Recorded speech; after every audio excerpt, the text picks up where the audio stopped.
Hello Mzansi, welcome to Ask Khulume with Pro. I hope you stay, I hope you fall in love, and most definitely subscribe.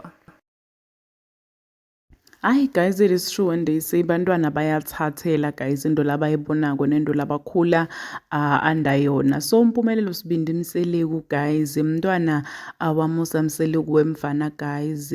So unebafati labayi-two. I wouldn't even say bafati, my girlfriend layi-two, and the other one is now pregnant. Ligama lalo pregnant ngitirelo akale guys. Kani Mpumelelo guys mntwana mayini guys, mfati wamusa Mseleku wesi-two.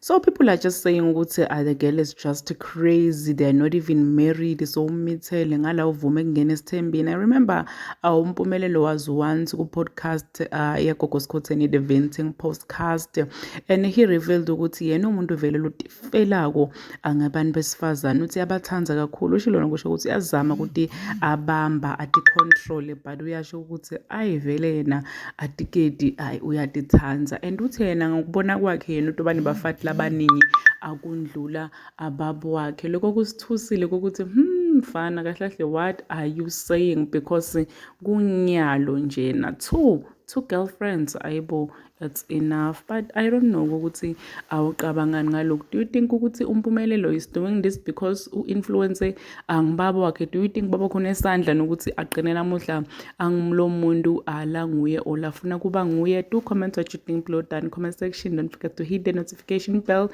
so that you can be notified whenever I upload a new video. This is the end of my video. I'm signing out. Goodbye.